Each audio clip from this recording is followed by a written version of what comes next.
sometimes some qualities that are described, qualities of a Buddha or spiritual qualities that we should develop, they're not that easy to aspire to. A little bit because as if when someone, for example, someone who's just gone off the rails and then and sees a healthy person, and then the healthy person seems like they're crazy. I have my view. I live within that world that is, is doesn't match actual reality. But then I see that other person as being strange. I mean, why would that person act like this? And we start from a principle, which is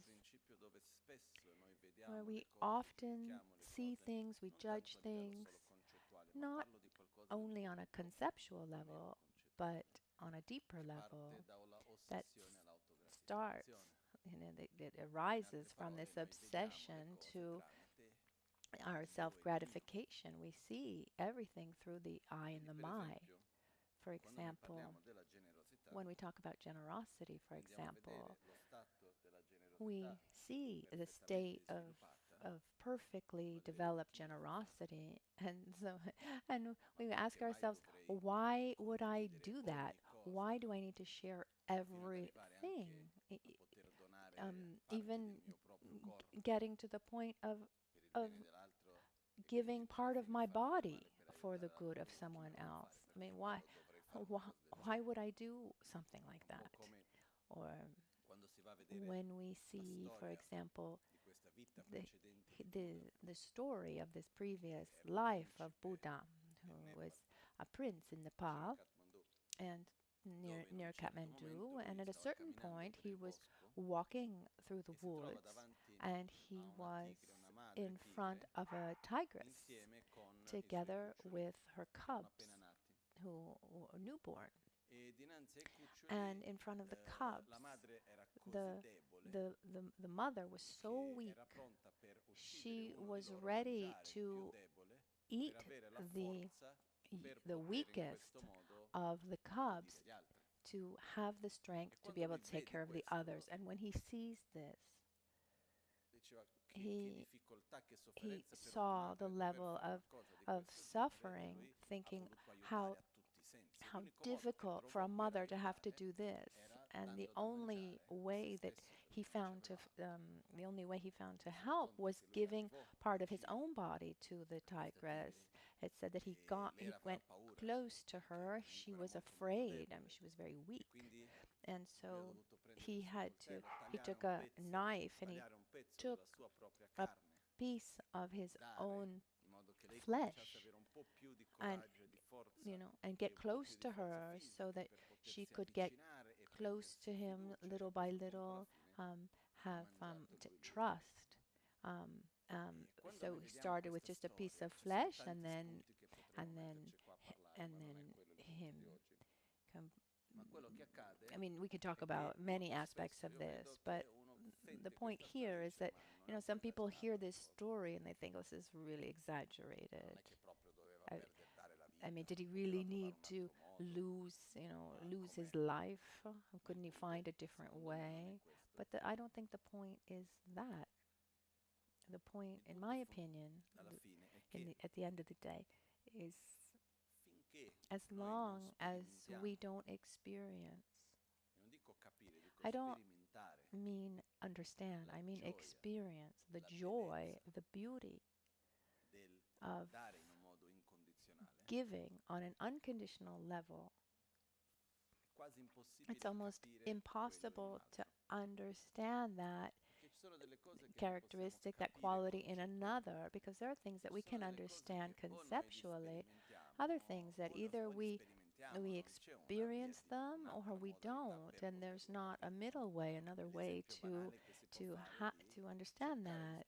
For example, try to explain to someone what chocolate ice cream is. Why do you like that so much? It's it's brown and cold. Uh, until you try it, you don't know. Maybe you try it and you don't like it, but how can I explain to you the experience, the taste of chocolate ice cream to someone who lives in the desert and has never even seen ice, doesn't even know what cold is? This this this rem- r- reminds me of a friend of ours, Aminya, who left her body many years ago. She was a Tibetan lady who lived in Brazil, um, from from the 1940s. Anyway, it's a very long story. She got married very young to a Chinese man who was a family friend, um, um, from the Muslim family in in Lhasa. Anyway, he wasn't a very correct person, and he had to was always running away from one situation to another, very particular situation, and they ended up in Brazil in the 1940s. And she says that when she left Tibet for the first time, going towards India, and she had a small child with her, her own child, and she started to feel hot. And as she was feeling hot, she see also her child was sweating, and she was putting more and more clothes on him, thinking that he had a fever because she had never been to a warm place. And after a while, she started understanding that that he didn't have a fever, and she needed to take clothes off, not add clothes. So someone who hasn't had a certain experience, no matter how you explain it, um, until that person actually experiences that, won't be able to understand. And one of the most highly praised qualities is generosity. It's said that the bodhisattva that experiences pure generosity has so much joy in sharing that it's said that that pleasure and that joy of the bodhisattva in sharing, when he sees someone who needs something, something that he can give, something he can share, that his pleasure, his happiness is greater than any joy that can be obtained through any mundane pleasure. In the Nagarjuna, one text that talks about the different levels of spiritual realizations and and the correct view of reality. And he talks about where when someone realizes generosity. Um, so what is this generosity? Gener Now, in my understanding, it's not just about giving. Oh, I'm generous because I'm giving this thing. It starts from something deeper, which is this this ability, first of all, to see others. And in seeing others, we give value, deep value, to the happiness and the suffering of others. And in front of that, like as we give value to our own happiness and suffering, and we do everything possible to eliminate our own suffering, and we're happy when we're able to do that, and we do everything possible to get a state of happiness, and we're happy when that comes about too. When there's a feeling of sincere love towards someone else, a sincere compassion, this generosity is the moment when that love and that compassion transforms into action, where it's not just where it's not only the feeling of wishing the happiness of others, or wishing that the other be free from suffering, but it transforms into something material and physical, where one acts. Like, for example,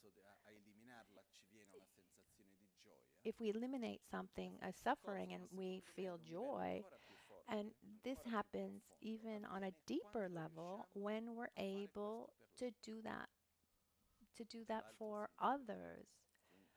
When I say others, I mean anyone else.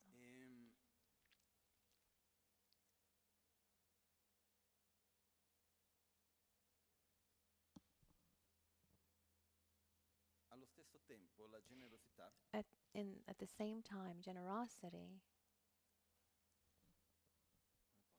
how can I say, w- when we say that when in generosity we should give without miserliness, we should give without wanting something in return. When we give something to ourselves, do we want something in exchange, or just getting that thing is enough? Just, I'm thirsty, for example. I, I go get water. It's difficult to get water. I drink the water. I feel good. That that act of generosity towards ourselves, that we can call it, is that enough, or do we need to thank ourselves, say, "Oh, you were so good. I will be grateful to you yourself all for my whole life. Thank you for going and getting this water." No, it's enough. When the happiness of someone else is as important to us as our own, that act of giving, of sharing, of offering, of supporting the happiness and the well-being of others, helping that being get out of the state of suffering. So it's that act is enough. We don't need anything else in return. This need that we have to get something in exchange comes from the fact that we share, but not with a completely altruistic mind.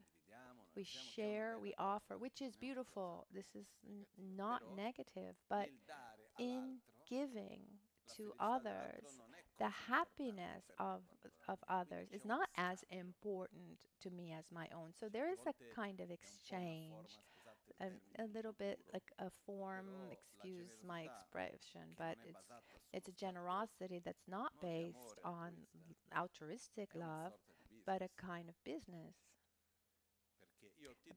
exchange. I give to you so that you can give to me. So I'm nice, sweet, and generous, but I want to be recognized as a generous person. I want you to tell me how kind and good I am. I want others to see me as being generous. Um, and if someone says I'm not generous, I say, Can't you see everything I do? See how generous I am? I mean, we want something in exchange that comes from the fact that we are conditioned by our own selfishness. But this path, when we talk about training ourselves in generosity, is is a practical way to gradually train in getting out of our own obsession with self-gratification. It's not something that we're able to develop quickly. It takes time. It takes time, but at the same time, we also need merits. We need positive energy that can sustain this transformation, this path. This is a very long topic, but it's very important. So let me try to be brief.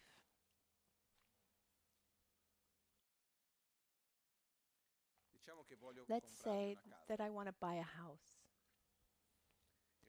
And so what I do, I go around, I go to all the agencies, I see all the houses for sale, I study each one, I understand well what the market is, I make my choice. I spend years looking for the houses. I, I see all the qualities, etc. I know the whole process of how to buy a house, go to the notary, etc. So I do all of this, but I haven't saved any money. Am I able to buy this house?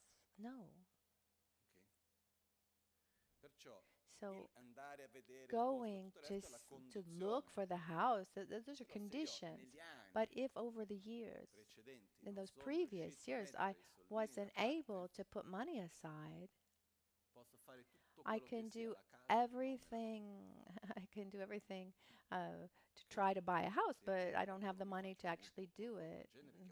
Um, also, I mean, I can take out a mortgage, which is also another way of putting money aside.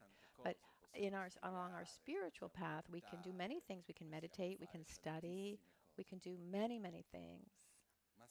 But if at the basis there are not the causes generated in the past and along my lifetime, from the past till today, that are able to sustain that spiritual evolution, that process it won't come about. Is that clear? It's not it's not a conceptual process. We need a basis, a foundation. Let's call it energetic, but that's not even the right word. Unfortunately, we don't have the right word. In Tibetan, it's called sonam. In Sanskrit, it's punya. That starts from a very simple concept, which is there are no results without having created the causes. So the causes um, that bring about well-being and happiness, those are positive. Instead, the causes the causes that bring about negativities, the suffering, is papam or deepam. We call that negative karma. But, but the point is, we can't experience a result without having created the causes previously. And in this text of Nagarjuna, and also explained by Chandrakirti, I studied the text of Lama Tsongkhapa that explained the text of Chandrakirti that talks about the six perfections. There's a chapter for each one. And the chapter that talks about generosity explains that in order to generate and sustain morality and concentration, enthusiastic effort, patience, concentration, and wisdom. My order there wasn't. It should be generosity, morality, patience, enthusiastic effort, concentration, and wisdom. In order to do that path, um, doing that path without a solid basis of causes is impossible. If the seeds have not been planted, you can add all the water that you want to the soil, nothing is going to grow. So we need to have the causes to be able to develop them. And here, starting from Buddhist teachings, Nagarjuna explains well that the basis to be able to do this is the accumulation of these so-called merits that uphold our spiritual growth. And the easiest and the most powerful way to do this is through generosity. So the first of the six qualities to perfect is generosity. Number one, because it's the easiest. Number two, because it is the one that is able to uphold our path. Number three, it is the one that helps us overcome on a non-conceptual level our own selfishness, this obsession with self-gratification. So once we say that we are part of Mahayana Buddhists, the Vajrayana Buddhists, one of the vows we take, what are the samayas of Ratnasambhava? Practice the four forms of generosity 6 times a day. At least once, come on. The Tibetan are a little sly. They've found these little formulas. So if I need to practice the four types of generosity 6 times a day, then I can do it, I can do it mentally to give it, to give, to love, protection, the and this is spiritual giving, and then I recite it 3 times in the morning and 3 times at night. But the point is that along the Mahayana path or along the path of the sutra, of our it, it's there's a tremendous emphasis given in our daily life to see others and to share with others. So there's a fundamental, as a foundation to a foundation for our own path. And it's called a practice. Why is it called a practice? It's called a practice because it's not spontaneous. It doesn't come spontaneously. It doesn't come to us from one day to the next. Um, everyone has his own levels of generosity, and that path is to gradually get out of the level of our level of comfort to a zone of, so that we get to a greater and greater zone, comfort zone. So why should we be generous? And what does it mean to be generous? First of all, generosity is described in 4 types. We give materially, we give love, we give protection, and there's the generosity of giving the Dharma. These 4 types of generosity follow the 4 levels of needs that a being can have. So a being that needs something material, physical, doesn't have food, for example, you can't try to give, you can try to give as much dharma as you want, but he's not there to receive it. So the 4 types of generosity show us that when we share with others, when we give to others, we need to adapt ourselves to them. The other is the priority, the starting point, and the first thing that's necessary is seeing the other person and asking ourselves, what does this person need?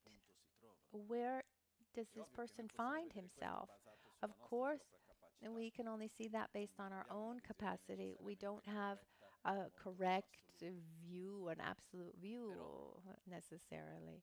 But it's important for us to ask ourselves that. So if the person that I have in front of me needs something materially, it's useless that I'm trying to share the Dharma. This person needs to eat. Once we've covered, once we've covered material needs, then that person needs affection. There's there's an emotional need. And someone who showed this in an excellent way was Lama Ganchen Rinpoche, because when Rinpoche got close to someone, he didn't go say, oh, you need to follow the Dharma. No, first he helped on all the levels, materially too. I saw many people that were having material trouble, and he would help in so many ways. And that we saw constantly is that he was there like a mother, like a father, as a friend, on all the levels, where people had their own emotional void, he was there to try to help that person fill up that emotional need, help that person feel love, help that person have trust and faith. And Rinpoche would say, how can I expect people to have faith and trust in me when they don't trust or believe in themselves? So first, he would develop this relationship of trust and then gradually help that person have that for himself. So he would cover emotional needs. And the person needs to be in a safe place to be able to receive the Dharma. This shows that at our starting point of giving, of sharing, at that starting point, we need to see what that person needs. So to practice generosity, first we need to train in seeing others. And it's a constant training because we're used to living our day where the center of everything is the I and the my, where we don't where we relate to all situations often through what I need, what I want, how I see things, or or am I wrong?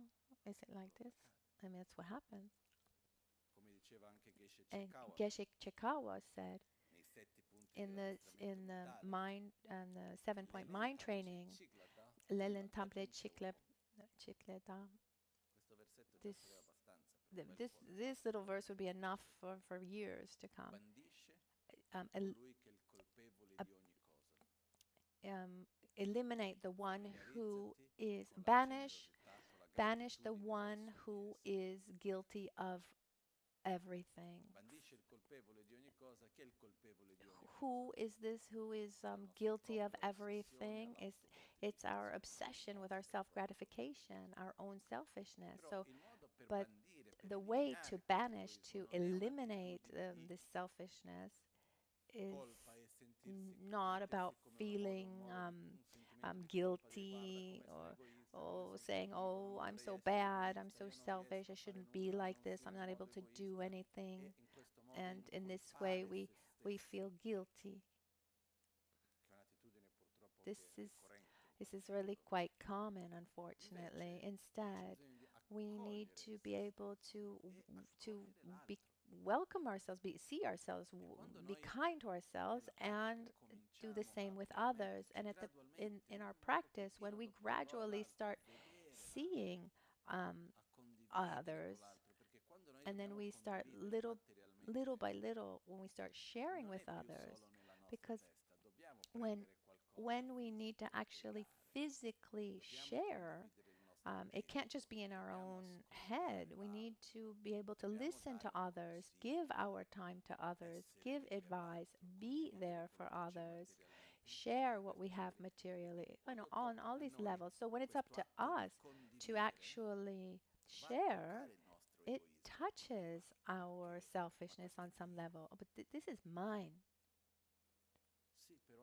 Yes, but but the happiness of others is also important to me. So if I'm using it or if you're using it, it's the same. Is this logic clear? Yes, no? Yes or no? Huh. So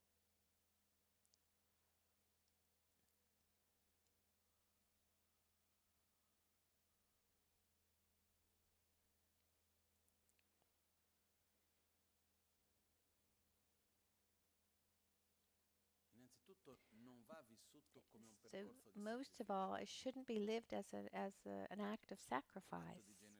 An act of generosity is not at all an act of sacrifice. It's not that I'm donating something to someone else and abandoning myself and my needs. No, I'm amplifying this the the the range of my love, and I'm including others. Because what's the difference between selfishness and altruism? It's that same energy. It's that same attitude of attraction to happiness and aversion to suffering. But in selfishness, it's completely directed towards myself, my inside. Instead, in altruism, that attraction to happiness and aversion to suffering includes also others. We go beyond ourselves to include others. And, and that clearly shows that there's no sacrifice because your happiness is as important to me as my own. And if I put in effort to get water when I'm thirsty, is that a sacrifice? No. And so it shouldn't be also by when sharing with others. There's not this thing of, oh, I should be nice, I should be generous. like a martyr. Oh, I should be generous because I'm Buddhist and it's not easy, but I'm supposed to show equanimity. No, one little step at a time. But let's try to get to the essence here of seeing others, open up our hearts, and every time we're able, I mean, how how do we know if we're actually getting there or not? One way is that when we're able to see others and we share with others, then we feel a special joy, a pleasure, a joy that goes really that surpasses so many other kinds of joys. It's difficult to put into words. That's why people who are able more and more to act generously, they create a kind of addiction. It's because it's so wonderful, it's so pleasurable. This generosity it has this tendency to grow more and more. And when I give something to you, what I receive is this simple fact of, of when I offer to you, I'm coming into contact with the most beautiful part of myself, um, the most the precious feelings of being able to give. And without you, I wouldn't be able to feel that. So we shouldn't expect anything in exchange. Um, um, I hear sometimes, people say when people give, they should give without wanting anything in exchange. But there is this like this idea of wanting something. It's not like, okay, I'm giving this to you and then I'm forgetting. No, I'm giving to you, and it's as if I'm giving to myself.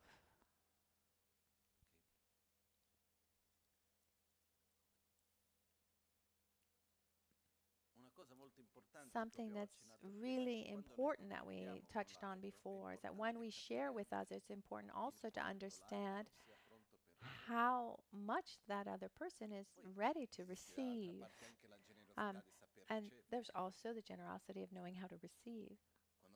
When someone wants to share something with you, it's important to know how to receive the generosity of someone else, which is not obvious. I know many people who like giving, but have a really hard time receiving from others. But there is the generosity of knowing how to receive, because someone wants to give something to me. If I don't accept it, I'm not giving the a possibility for that person to share with me.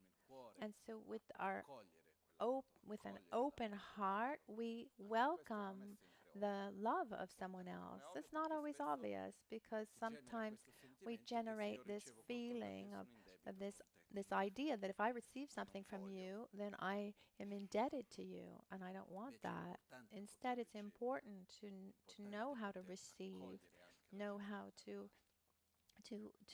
welcome the generosity of others. But there's something that might seem contradictory, but very briefly. In giving,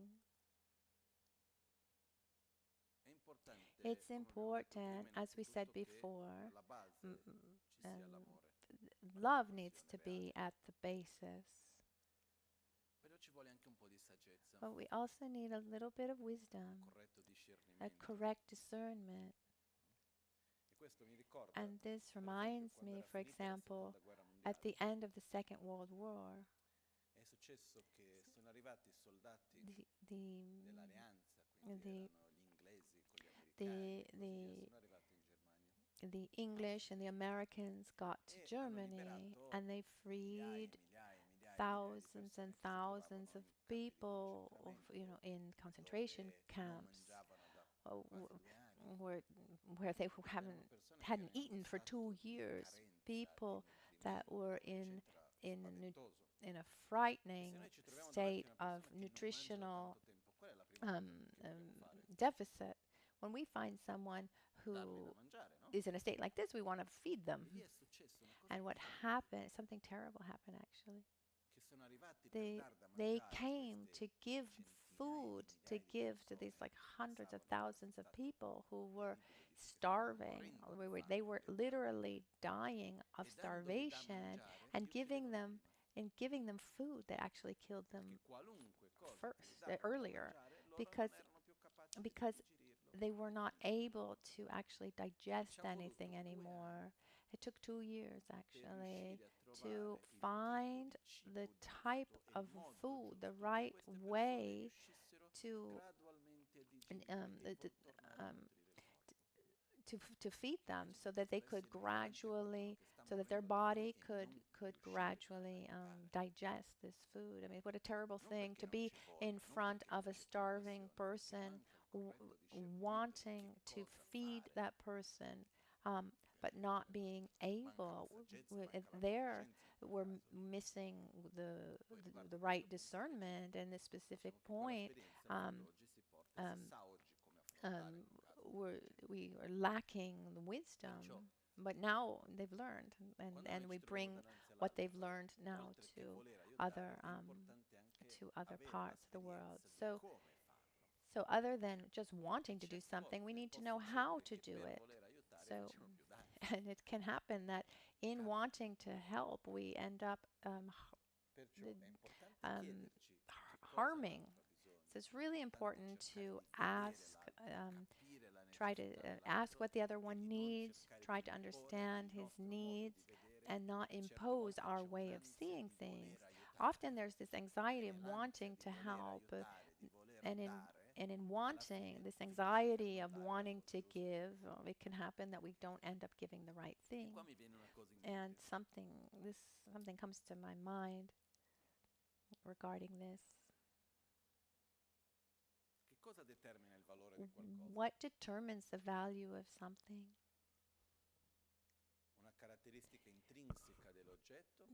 An intrinsic quality of the object, or a value that is attributed based on a comparison? It's an attributed value determines the worth of something.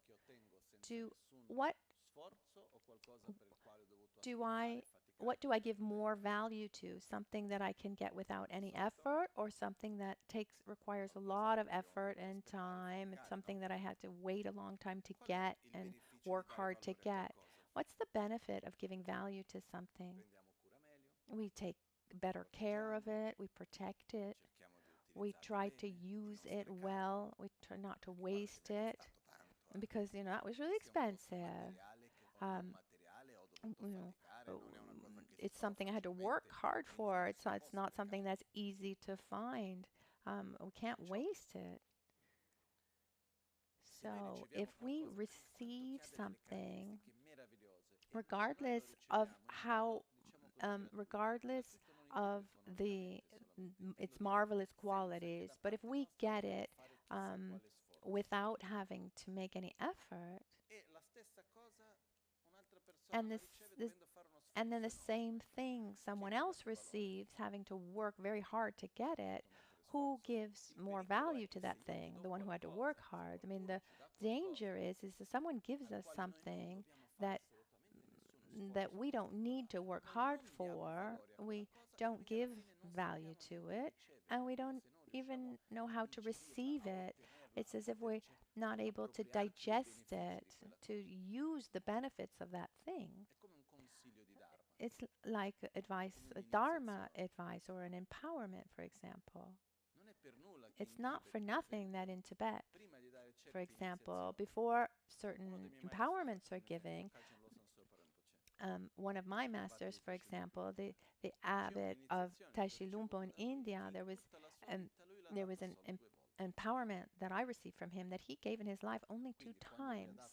And so when he gave those empowerments, there was this deep feeling of, wow, this is so special. We can't waste this opportunity. I need to absolutely live it in the best way possible. I can't waste this opportunity, not at all. Instead, if it's something, it's there, not there. Oh, okay, this weekend I can't go, it'll happen another time. One gives less value. Um, there were certain the Tibetan masters that before giving teachings, they would wait, they would they would have their disciples wait for years and years, and then they would teach, for example, a part of the mantra, but not the whole thing, and then another time give another part of the mantra, or, you know, it was a very, very difficult path to get to those, to access those teachings. Why? Because when we give value to something, then we take care of it better.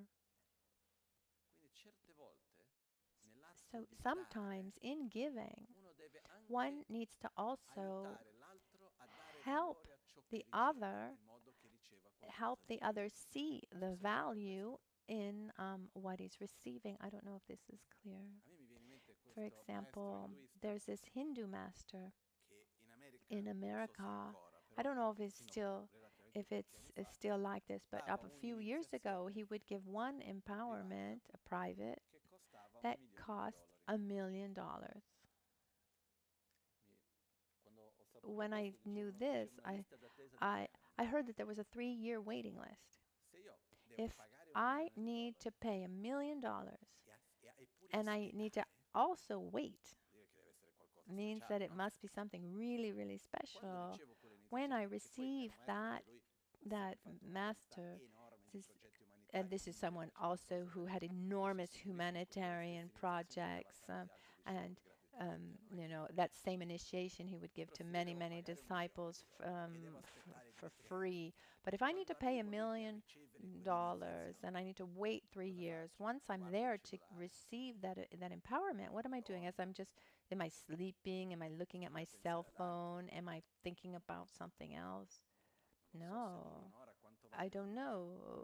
Maybe it lasts an hour. How precious is that time? I'm there, very. I'm really paying attention. I give value to every word, to every moment, because it costs me something. And the slyness of this master is giving the value. It's not just economic. Um, maybe I mean, maybe for some people, giving $1 million is nothing, but waiting 3 years, that creates something um, that gives even greater value to something. And once I give value to something, I'm not going to waste it.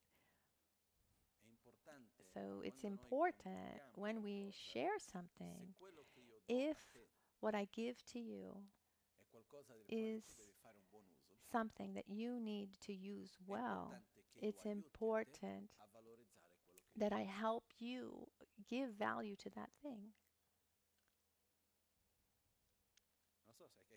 Is this clear?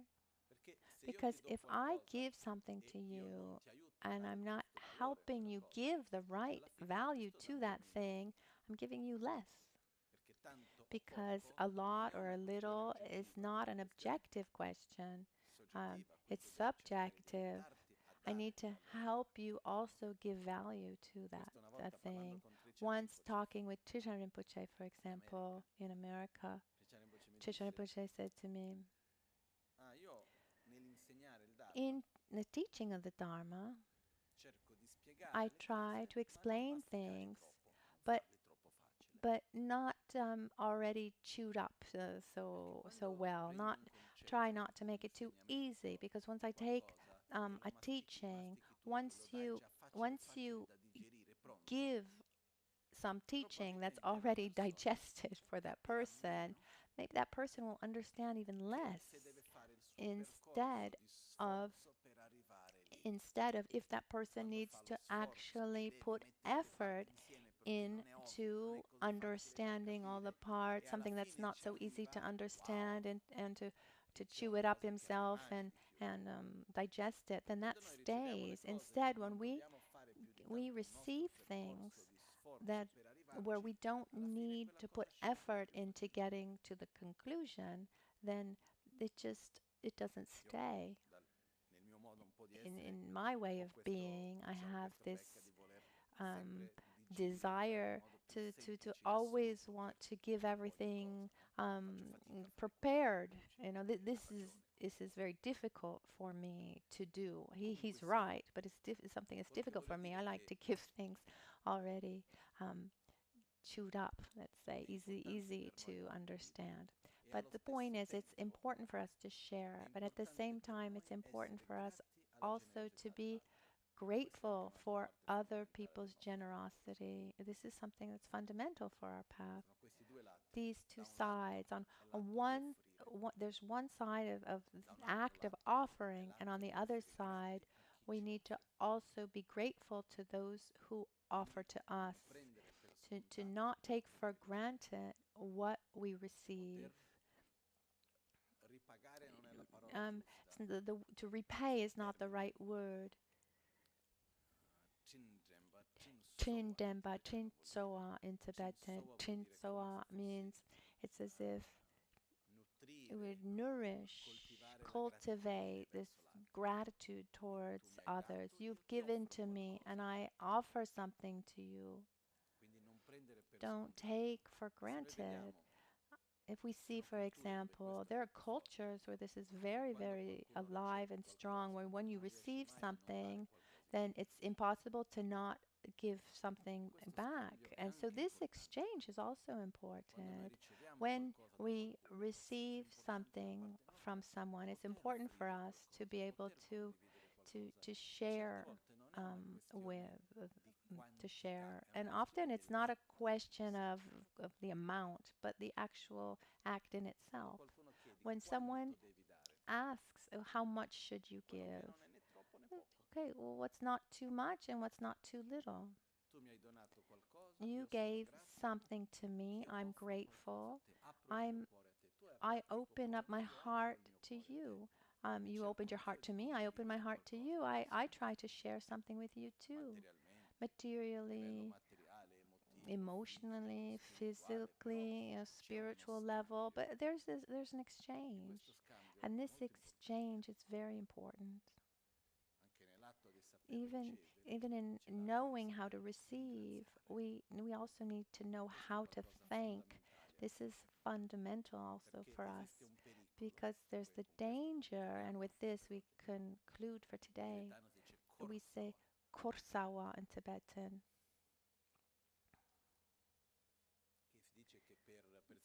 For example, in the monasteries is one of the greatest dangers that exists. This danger of receiving from others, this this act of generosity towards the Dharma, um, because one is in the monastery or in a Dharma center, so one receives help of all kinds, or food or lodging, and then to take for granted what one receives without having also this mind of wanting to give back. When you get into this dynamics of taking for granted what you receive, kortsawa is the term that's used. It's almost as if one is is taking something from the sangha, as if it were almost stealing. I mean, karmically speaking, it's very heavy, and this is of great danger for those who live in a monastery or those who live in a Dharma center. But the antidote to this is gratitude, to not take for granted what we receive, to do what we can in the best way possible so that we can exchange. We don't take for granted what we receive. Never. We always want to offer as well. And not on a general level, but also on a specific level. This is very important. You give me help. I'm grateful to you. I try to help you as well. We try. We try to keep this exchange alive. And so it's important to not take for granted what we receive and offer to important to offer without wanting anything in exchange, or we offer for the joy of offering. And it's a practice. It's a practice to perfect generosity, which means that we need to take one step after the other with constancy. So, so we're able to share and to give with more joy. And we can do this by gradually getting out of our comfort zone. Okay, this is difficult for me. Okay, but let's share. Let's do this little by little without forcing, and we live in a sincere way until i- until it's natural, and we expand our comfort zone as we go. And it's important for us also to aspire to being generous. It's important to have this aspiration, um, to aspire to have this state of generosity like Guru Buddha Ratnasambhava.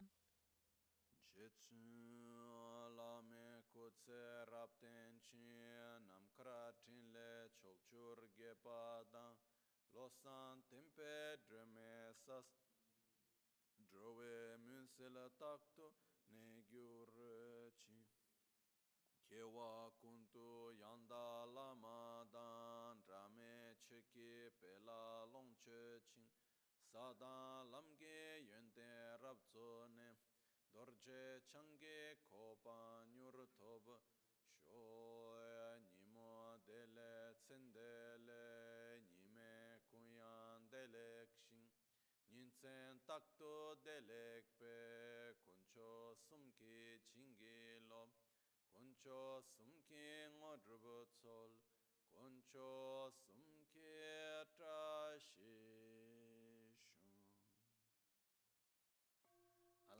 At dawn or at dusk, at night or midday, may the three jewels grant us their blessings.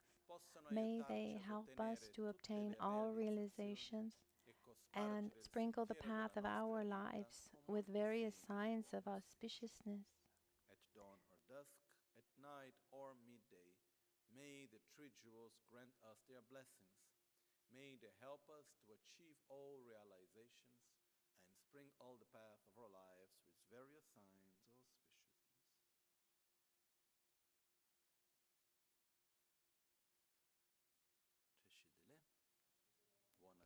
Have a very nice day, everyone.